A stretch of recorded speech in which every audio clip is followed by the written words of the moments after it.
오늘 말씀의 제목은 누가 누구에게 축복을 하는가입니다. 지난주에 나그네의 인생에 대해서 말씀드렸죠. 이 땅의 나그네는 두 가지로 나뉘죠. 돌아갈 길이 없는 나그네와 돌아갈 길이 있는 나그네입니다. 우리는 하나님이 함께 하시는 나그네요.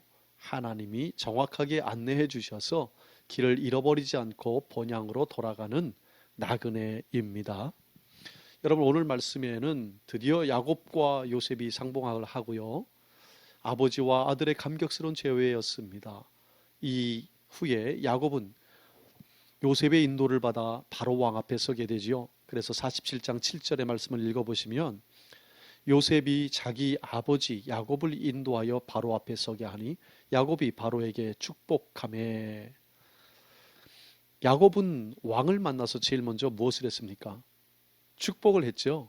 그리고 그와 헤어질 때도 역시 축복을 합니다. 10절 말씀입니다. 야곱이 바로에게 축복하고 그 앞에서 나오니라. 아멘. 여기에는 세상에서 가장 높은 사람과 가장 힘없고 낮은 사람이 서로 마주보고 있는 것입니다. 모든 세상의 권세를 가지고 있는 바로 왕과 고향을 떠난 130세의 노인이 서로 지금 마주보고 있는 것입니다. 여러분, 누가 누구에게 축복을 해야 하는 것이 맞습니까? 세상의 이치대로라면 바로 왕이 야곱에게 축복을 해야 하는 것입니다. 그런데 힘없고 오랜 여행 속에 지치고 야윈 야곱이 천하의 권세를 가진 바로 왕을 축복합니다. 또 놀라운 것은 그 축복을 바로 왕이 거부하지 않고 받아들였다는 사실이죠. 정말 이해되지 않는 부분입니다. 여러분, 어찌해서 야곱은 축복하였고 바로 왕은 그것을 받아들였을까요? 여기에는 우리가 모르는 어떤 내용이 숨겨져 있습니다. 시간을 거슬러 오래전에 요셉의 때를 보시죠. 요셉이 처음 바로 왕 앞에 섰을 때 기억하십니까? 그때의 요셉이 바로의 꿈을 해석했을 뿐만 아니라 완벽한 대안까지 제시하였죠. 요셉의 말을 들은 바로 왕은 그의 해석과 지혜를 보고서 놀라움에 이렇게 표현하죠. 창세기 41장 38절입니다. 바로가 그의 신하들에게 이르되 이와 같이 하나님의 영에 감동된 사람을 우리가 어찌 찾을 수 있으리요. 아멘. 바로는 요셉에게 무엇을 보았던 것일까요? 그에게서 하나님을 본 것입니다. 그래서 요셉을 하나님의 영에 감동된 사람, 즉 하나님의 영으로 가득 덮여 있는 사람이라는 뜻입니다. 당시 백성들이요, 바로 왕을 신의 아들로 불렀습니다. 그랬던 바로 왕이 요셉을 보면서 하나님을 보았던 것처럼 시간이 흘러 바로가 야곱을 보았을 때 무엇을 보았겠습니까? 늙고 힘이 없는 노인을 본 것이 아니라 그 노인 안에 계신, 노인 위에 계신, 함께 계신 하나님을 보았던 것이죠. 여러분, 축복은 높은 자가 낮은 자에게 하는 것입니다. 히브리서 7장 7절에 보면 낮은 자가 높은 자에게서 축복을 받느니라 라고 말씀했습니다. 야곱의 축복을 바로 왕이 받아들였다면요, 야곱과 바로 왕 중에 누가 높은 사람입니까? 이 부분에서 분명히 이해해야죠. 육신적으로는 누가 높습니까? 세상적으로는 누가 높습니까? 그렇죠, 바로 왕입니다. 그런데 영적으로 보면 누가 더 높다는 사실입니까? 예, 야곱이 맞습니다. 여러분, 이 부분에서 헷갈리지 않기 위해서 분명히 알아두어야 할 것이 있어요. 복은 누가 주는 것일까요? 하나님입니다. 하나님께서 아브라함에게 나타나셨을 때 주신 말씀을 보면요, 창세기 12장 2절이죠. 여러분 기억하실 거예요. 내가 너로 큰 민족을 이루고 내게 복을 주어 내 이름을 창대하게 하리니 너는 복이 될지라. 그리고 그의 아들 이삭에게도 주신 말씀이 창세기 26장 3절에 나와 있습니다. 이 땅에 거류하면 내가 너와 함께 있어 내게 복을 주고 내가 이 모든 땅을 너와 내 자손에게 주리라. 아멘. 여러분, 하나님께서 아브라함에게 주신 약속의 아들 이삭에게도 똑같이 주신 말씀입니다. 아버지에게 주신 것처럼 내게도 복을 주시겠다라고 하시는 말씀 아니겠어요? 그리고 내가 이 모든 땅을 너뿐만 아니라 내 자손에게 주리라. 아멘. 여러분 한번 생각해 보시죠. 이 약속이 이루어졌습니까? 안 이루어졌습니까? 예, 이루어졌습니다. 이후에 약속하신 가나안 땅이 이스라엘 땅이 되었고요. 2000년 동안 나라를 빼앗겼다가 다시 또 오늘날 이스라엘 땅이 되었어요. 여러분, 그렇다면 복은 누가 주시는 겁니까? 하나님이 우리에게 주시는 것이죠. 그래서 하나님만이 복의 근원지이십니다. 그렇다면 우리가 또 한번 생각해 봐야 할 것이 있어요. 누가 누구에게 복을 주신 거죠? 하나님이 아브라함에게 복을 주신 것입니다. 하나님이 이삭에게 복을 주신 것이죠. 야곱에게 주셨고요. 그의 자손들에게 주셨습니다. 그래서 복은 하나님께서 그를 믿는 믿음의 자녀들에게 주신 것입니다. 하나님의 복은 누구에게 주셨을까요? 오늘 믿음의 자녀 대신 성도에게 주신 것임을 믿을 수 있길 바랍니다. 여러분, 그렇다면 또 우리가 생각해 볼 것이 있어요. 축복은 누가 할 수 있는 것입니까? 여러분, 축복은 누가 할 수 있는 것이죠? 하나님의 택함을 받은 자녀예요. 하나님은 아브라함에게 복을 주셨을 뿐만 아니라 그에게 창세기 12장 3절에 땅의 모든 족속이 너로 말미암아 복을 얻을 것이라고 하셨어요. 또 하나님은 이삭에게도 나타나셔서 말씀하셨죠. 창세기 26장 4절입니다. 내 자손으로 말미암아 천하 만민이 복을 받으리라 라고 하셨습니다.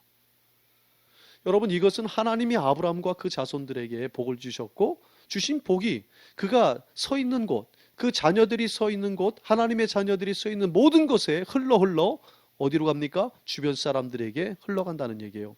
그래서 주변 사람들에게 복을 전달하게 된다라는 말씀이죠. 그렇다면 축복은 누가 할 수 있는 거냐? 정리하기가 쉽죠. 축복은 하나님의 택함을 받은 자녀가 하는 것입니다. 저와 여러분이죠. 아멘. 축복이란 말은 한자어로 빌축이에요. 복을 빌어준다는 얘기입니다.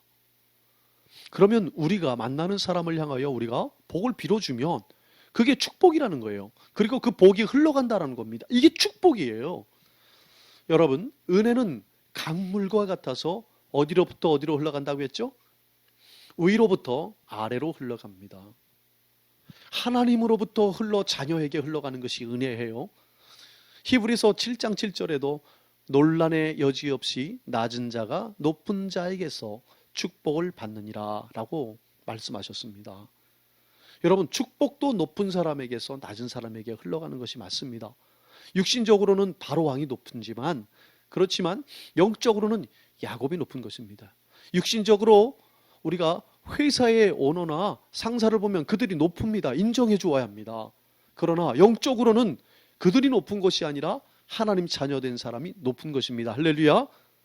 바로 성도입니다. 은혜와 축복은 누구를 통해서 흘러갑니까? 성도를 통해서 흘러감을 믿을 수 있길 바랍니다. 바로 여러분입니다. 우리는 세상의 주의를 가지고 살아가는 사람이 아니에요. 세상에서 우리는 곧 늙어가고 약해지며 조금 있으면 끝나갈지도 모릅니다. 그러나 우리는 영원한 지위를 하나님께로부터 받은 자들입니다. 하나님은 부모를 통하여 자녀들을 축복하기를 원하십니다. 믿음의 성도를 통하여 주변을 축복하기를 원하십니다. 이제 세상을 살아가는 그리스도인들이요, 하나님의 자녀인 성도 여러분, 우리가 어떤 사람입니까? 하나님께로 복을 받아 누리고 그 복이 머물러 있고 그 복을 주변 사람들에게 나눠주는 사람들이라는 것을 잊어서는 안 됩니다. 누구를 만나든 담대하시고 자신감을 가지셔야만 합니다. 야곱은 바로를 만날 때 축복하였고 그와 헤어질 때도 축복하였습니다. 쉽게 말하면 야곱은 축복으로 시작하고 축복으로 마친 삶을 살았습니다. 이것은 우리의 삶도 축복으로 시작하고 축복으로 마쳐야 함을 설명하는 것이죠. 하나님의 자녀들은 하나님이 주신 복이 머물고 있는 사람입니다. 우리 안에 머물고 있어서는 안 됩니다. 축복은 위로부터 아래로 흘러가야만 하지요. 내가 만나는 모든 사람에게 축복해야 합니다. 그러면 그 복이 흘러 주변 모든 사람에게 흘러갈 줄로 믿습니다. 우리가 사람을 만날 때 무조건 축복하십시오. 그리고 헤어질 때도 무조건 축복하십시오. 그러면 그 복이 흘러갈 것입니다. 명심하십시오. 여러분은 축복의 통로입니다. 쉽게 말하면 축복을 흘려보내는 사람이라는 뜻입니다. 이것이 우리의 사명입니다. 여러분 마태복음 12장 12절에서 13절 기억하시죠?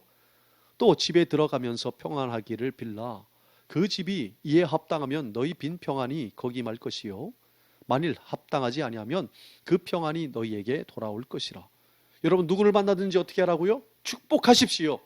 그러면 그의 집이 축복받을 것이고요.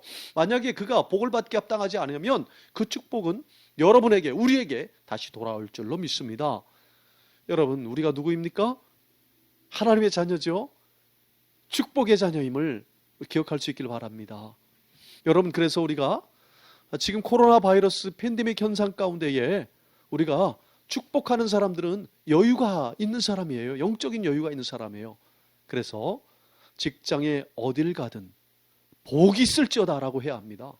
사업장에 손님이 뚝 끊겼다가 오랜만에 손님이 한 명만 들어올지라도 그 손님을 향하여 하나님의 은혜가 넘칠지어다 라고 축복하는 거예요. 그리고 그분들이 가실 때에도 하나님의 은혜가 영원 넘칠지어다 하고 축복하는 겁니다. 지인의 집을 방문할 때 복이 있을지어다. 어느 곳을 방문하든지 가는 곳마다 이곳에 복이 있을지어다. 잘 될지어다. 하나님의 은혜가 넘칠지어다. 이런 삶으로 우리가 축복할 때 우리의 삶의 정체성을 느껴지는 것입니다. 여러분 이것은 우리가 축복의 주인공인 줄 알고 사는 것이에요. 그러나 축복하지 못하는 사람들은 자신의 축복의 주인공이라는 것을 놓쳐버리고 잃어버리고 사는 불쌍한 사람입니다. 그래서 우리는 날마다 축복하고 누구를 볼 때마다, 헤어질 때마다, 도착할 때마다, 떠나갈 때마다 축복하는 사람입니다.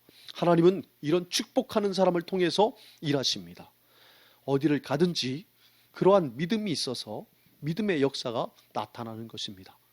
여러분은 이런 축복의 사람임을 믿고 마음껏 축복하시고 그 축복이 흘러 여러분 주변에게 흘러 이 지역을 축복의 지역으로 만들 수 있기를 축복합니다. 기도하겠습니다.